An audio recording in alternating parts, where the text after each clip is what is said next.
I was watching TV and I saw a knife somewhere on TV, whether it was an ad or something, and it got me thinking about the knives in my life, the knives that I remember. So I made up a little list of the knives that were significant in my life. And it starts out with I was about maybe 6 or 7 years old, and I stole $5 out of my dad's pocket. I think while he's sleeping, I stole $5, and that was a lot of money back in the mid '40s. So I took that $5, I ran out of the apartment, and I got a couple of my buddies, and I took them to the movies, paid for it, treated them to the movies. Then when we got out of the movies, I took them to it's like a drugstore that was next to the movie house. I took them in there and I said, let's buy knives. So I still had money left over from my $5. So I bought myself a knife and I bought my two buddies a knife. So that was my first remembrance of knives. And my dad realized when I got back that I stole his $5, but he never said anything, never said a word to me. Anyways, that was my first memorable experience with knives. And next on my list is I was about 7 or 8 years old, maybe 9, in that range, and there was some kind of event for kids. It was indoors and some kind of show or something. I don't remember. But what I remember was it was like sponsored by the Rotary Club or something. I remember after the event, they were giving out knives. Now, can you imagine? This is all kids. There's no teenagers in here. You know, there's all young kids. They're giving out knives free. So everyone was so excited that they swarmed the table with these boxes of knives, knocked down the adult sponsors who were handling the knives, and just stuffing their pockets with knives. When I finally got to the where the knives were, they were all gone. And that was a very big disappointment with me that I didn't get my free knife. Next on my list is I remember uh, as a kid again, probably 9, 10 years old, get with my friends and we sit in the grass or the dirt or whatever we had and we play mumbly peg. Well, mumbly peg, I can't imagine kids playing it anymore. I mean, it would go crazy. They'd call the police if they saw kids playing mumbly peg. Well, that's where you took a jackknife and you put it on your toe and you flipped it into the ground and it stuck. Then you moved up to your ankle, flipped the knife and stick. Then you moved up and put the knife on your knee and then you flicked it. Then you moved up and put your knife at your belly button and flicked it and stuck it in the ground. Then you moved up to your shoulder and stuck it, flipped it from your. But when it really got dangerous is when you got to your lip. You had to hold a knife here at your lip and then flick it into the ground. And then your nose. Then this was the worst. You had to actually do it right at your eyelid and flick it. And then you finish the game when you flicked it off the top of your head. So that was mumbly peg. That's what I remember about a knife. And the next on my list is my uncle who fought in the Pacific in World War II brought back a bayonet. Actually, it's not a knife, kind of like a big knife. He brought back a bayonet and it had blood on it. And I asked him where this blood come from. It had dried blood on the blade of the bayonet. And he said that he used that to kill a Japanese soldier in the Philippines. And I was really amazed to see this knife with this dried blood on it. And I don't have that knife anymore. But that dried blood just stayed and stayed on that knife and was very slowly wearing off. So that was my experience with World War II bayonet. And the next one is I was actually a teenager by now. It's about 14 years old. And we were street punks. So every street punk had to have a knife, a jackknife in his pocket. And generally I bought it. You get these at the pharmacies, called the drugstores back then in Detroit. Can you imagine today going into a drugstore and seeing a rack of knives that you can buy? You won't see it anymore. Anyways, we all had knives and we carried it in our back pocket. Mine was a pearl handle, had about a 4 or 5 inch blade on it, folding knife. Not a switchblade, but a folding knife.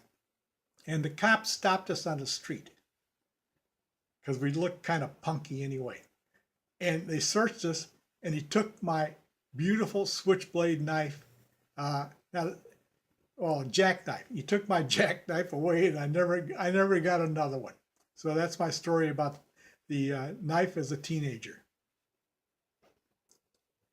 Now the other one is kind of terrible because I lived in downtown Detroit, or it's called Midtown, and our apartment was up on the second floor.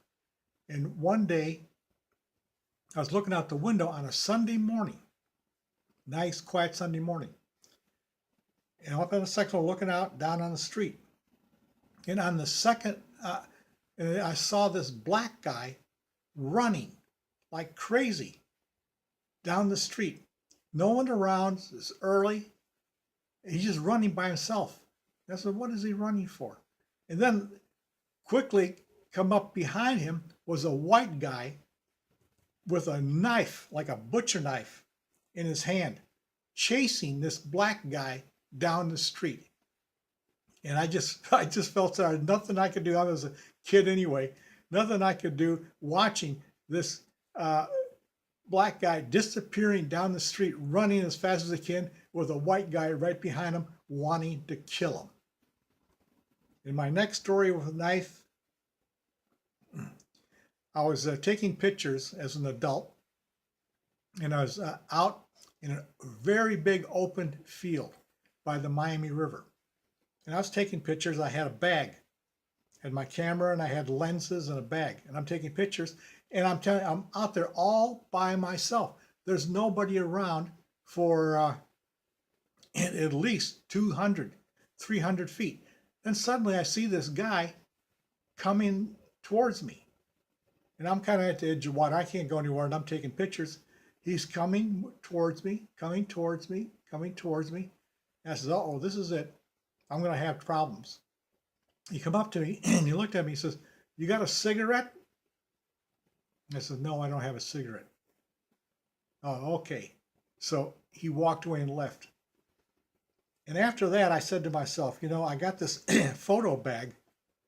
I better put a knife in my photo bag, just in case I ever get caught out alone again. So I got to show you my knife that I put in the photo bag.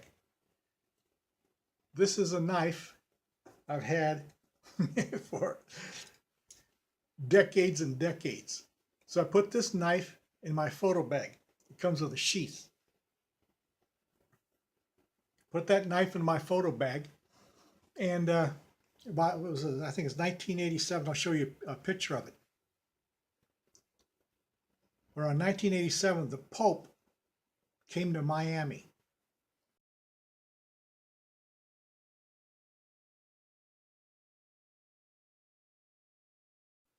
And I went to see him at the it's a fairgrounds in Miami. And I brought my camera. Of course, I wanted to take pictures. And I had my camera bag with the extra lenses and filters in it. And I go up to enter the fairgrounds where the Pope is going to be. And they're searching everybody. They're searching their bags, I guess, for trouble with the Pope. They don't want any trouble. So everyone goes and searches their bags. Well, I just walked right past them. They never stopped me. I just walked right past them and right into the event. But I just remembered, once I got in there, I said, "My God," I said, "I do have my knife in my bag." And I said, "Well, boy, am I lucky that they didn't stop me and search my bag." because I don't know what kind of trouble I would have been in if they found me bringing a big knife into an event with the Pope. So my next story is, this is in my 30s, and Sharon and I were at a banquet in Miami, and we were having prime rib. And you know how I love prime rib. And this is one of the top restaurants in Miami to have a banquet. In fact, Sharon organized this banquet. So I'm at the banquet, and I'm having prime rib, and there's free drinks, and I'm drinking away, and I'm getting drunk.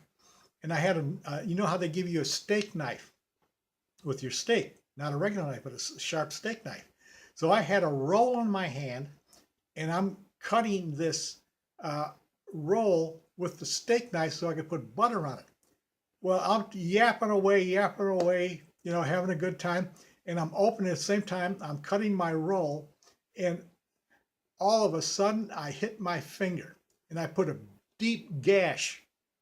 I tell you, it's halfway to the bone in my finger, and blood flowing all over the place. I had to get the napkin and wrap it up. But that's another memory of me and knives. Let's see if I got any more. Oh, and then, well, it's not a knife, but I bought my sword in Toledo, Spain. That's as close as the knife I'm going to get. Actually, I should have bought a knife companion with this thing. So that's the story of me and knives. And if you have any knives story to tell, post it on this site here.